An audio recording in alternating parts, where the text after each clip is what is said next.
अस्सलाम वालेकुम नाजरीन, पल पल न्यूज के न्यूज रूम से मैं हूं आपके साथ नदीम अकरम। इजराइल फिलिस्तीन जंग की बड़ी अपडेट जो है वो लगातार सामने आती जा रही है। जहां कल तक लोग ये कह रहे थे कि इस जंग में कोई नहीं कूदा है, हमास अपना जंग जो है वो खुद लड़ रहा है। नहीं, इस जंग में कोई नहीं कूदा है। हाथों की नक्शेबाजी करके हर एक ने अपने एंगल से समझाने की कोशिश की कि भैया इस जंग में कोई नहीं कूदा है, हम जो कह रहे हैं वही सही है। अब जब मैंने इस खबर को रखा तो वो लोग भी 2 दिन बाद वीडियो बना करके बता रहे हैं कि इस जंग में यमन कूद चुका है। और कल मेरी इस बात पर मोहर हसन नसरुल्लाह के उस बयान ने लगा दी जहां उन्होंने यमन की सेना का शुक्रिया अदा किया है। जब यमन की सेना का शुक्रिया अदा कर दिया गया है तो यमन ने इजराइल के ऊपर और तेजी से हमले शुरू कर दिए हैं। और लोग कहेंगे कि भैया आप गलत बोल रहे हैं, दिल को सुकून और कानों को सुकून देने के लिए यह खबर अच्छी है, पर यह जंग की शुरुआत जो है इजराइल को कई मोर्चे पर घेरने वाली है। जहां यमन ने अपने हमलों को तेज कर दिया है, उसके वीडियो भी आपके सामने रखूंगा। पर उससे पहले एक अपील कि अभी तक अगर चैनल को सब्सक्राइब नहीं किया है तो चैनल को सब्सक्राइब कीजिए, बेल आइकॉन दबाइए ताकि आने वाले वीडियो की नोटिफिकेशन आप लोगों को मिल सके। और जाते जाते चैनल को ज्वाइन करना ना भूलिएगा। जहां यमन की सेना की बात हो रही थी तो यमन ने खुद अपना वीडियो सर्कुलेट करके दुनिया को दिखा दिया कि हमने अपने हमलों में तेजी कर दी है, कैसे रॉकेटों की बौछार की जा रही है। पहले इस वीडियो पर नजर डालिए। आपने देखा कि किस तरीके से रॉकेट जो हैं वो दागे जा रहे हैं। वहीं इसके साथ साथ यमन ने किस तरीके से तोप से गोले दागे जा रहे हैं, उन वीडियो को भी दुनिया के सामने रखा। पहले इस वीडियो पर नजर डालिए। तो आपने देखा कि किस तरीके से अपने टैंकों का इस्तेमाल जो है जंग के लिए करने के लिए तैयार है यमन। जहां एक संकेत साफ तौर पर दे दिया गया है कि इस जंग के लिए हम पूरी तरह से तैयार हैं। वहीं ड्रोन से किस तरीके से बॉम्बिंग की जा रही है, इस वीडियो को भी दुनिया के सामने रखा। पहले इस वीडियो पर नजर डालिए।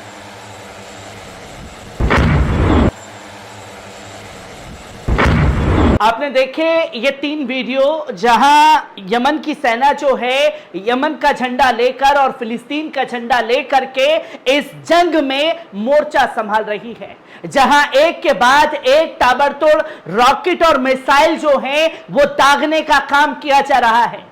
जहां साफ तौर पर यह संकेत इजराइल को दिए गए हैं कि इस जंग में वो कई मोर्चे पर घिरने वाला है। और यकीन मानिए, मैं फिर कह रहा हूं कि इस जंग में नए नए मोर्चे जो हैं इजराइल के खिलाफ जरूर खुलेंगे, जो तस्वीर लगातार सामने आ रही है।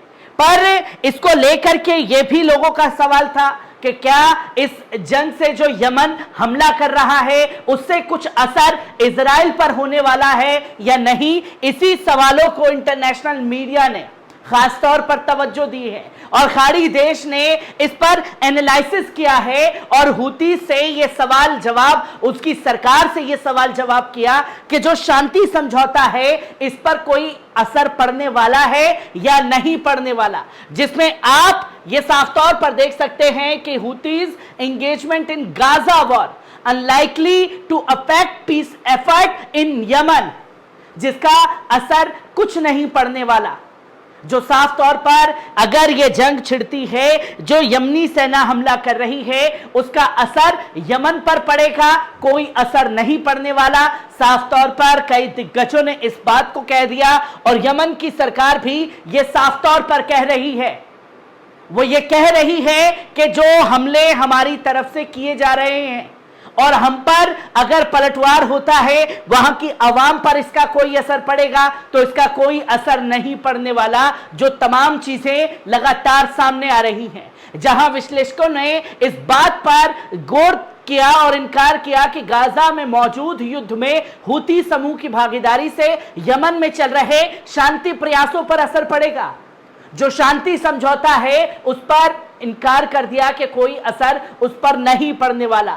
अशरक अल अवसत से बात करते हुए विश्लेषकों ने कहा कि हुतीज ने इजराइल को निशाना बनाने की घोषणा करके फिलिस्तीनियों के लिए लोकप्रिय समर्थन व्यक्त करने की कोशिश की है।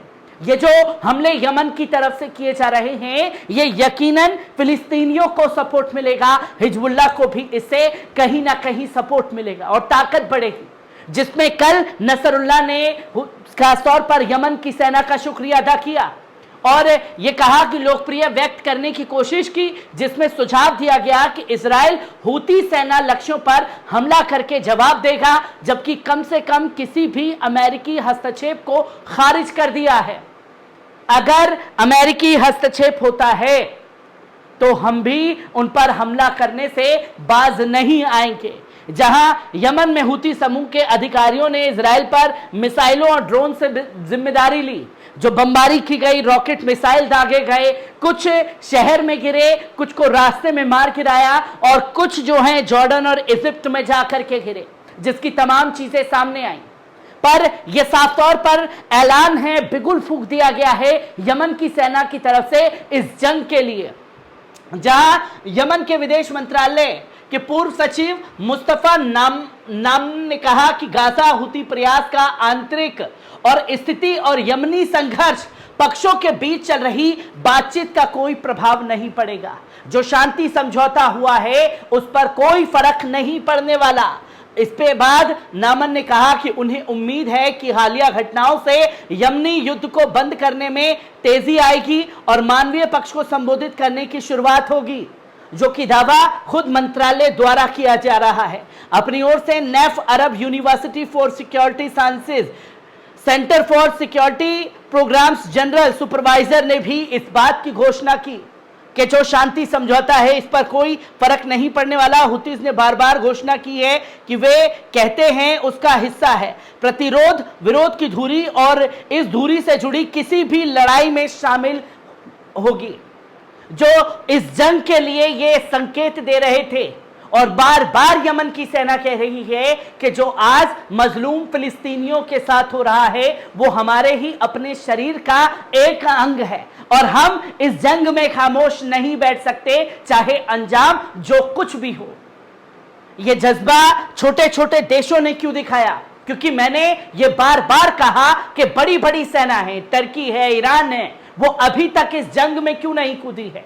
ईरान सीधा हमले से इजराइल के ऊपर बच रहा है और इजराइल भी सीधा हमले से ईरान पर बच रहा है और बीच में अमेरिका बार बार कह रहा है, चाहे हमास हो, चाहे हिजबुल्लाह हो, चाहे यमन से हूती हो, चाहे इराक सीरिया से हो, हर जगह से ईरान का कांटेक्ट है और ईरान ये हमले जो है वो इजराइल और अमेरिका पर करवा रहा है।